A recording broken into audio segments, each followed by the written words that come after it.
Hello guys, today magluluto tayo ng pork chop with tomato and white onion.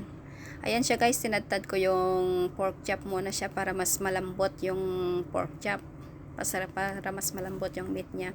At ito nga guys, meron siyang sa pang marinate, meron siyang light soy sauce. Meron din siyang salt, meron din siyang sugar. Tapos meron din po dapat yan paminta at saka sesame oil.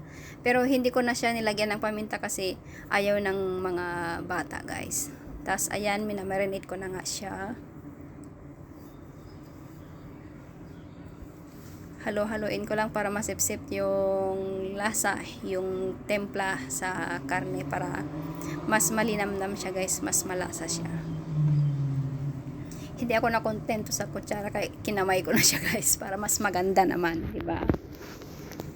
Tapos ayan, nilagyan ko na ulit siya ng asin. Ayan, halo-haloin ulit. Tapos lalagyan din siya ng asukal. Ayan. Dapat guys, konti-konti lang yung paglagay mo para at least yung lasa niya ay mabalance mo. Minamarinate ko yan siya guys. Sa akin, minamarinate ko kasi siya ng 1 hour. At ayun na nga, nag-slice na ako ng kamatis. Tapos yung white onion natin. Ayan. Dapat guys yung gawin nyo dyan sa white onion yung ano lang. Yung pag kinagat mo parang crunchy pa. Ganun yung gawin mong pagkaluto para mas masarap yung lasa niya pag lahat sila na ano na halo-halo na.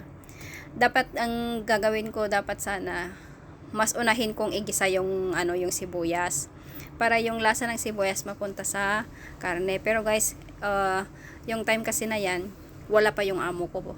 Pauwi pa lang kaya ang ginawa ko, mas inuna kong linuto yung karne.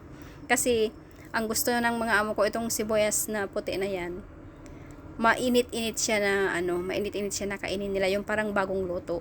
Ganun yung gusto nila. Kaya ayan, habang hindi bali kasi nung naluto ko na yung karne, ginisa ko na yung yung white onion at saka yung kamatis. Pero ang ginamit kong mantika guys ay mantika na pinagpituhan ko ng karne para at least may lasa. Tapos nung nagisa ko na nga siya, yung puting sibuyas at saka yung kamatis, hinalo ko na rin siya yung karne, tapos gisa ulit, tapos dinagdagan ko siya guys ng konting tubig. Ayan.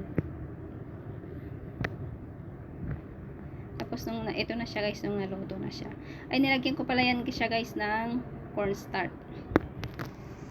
Bye.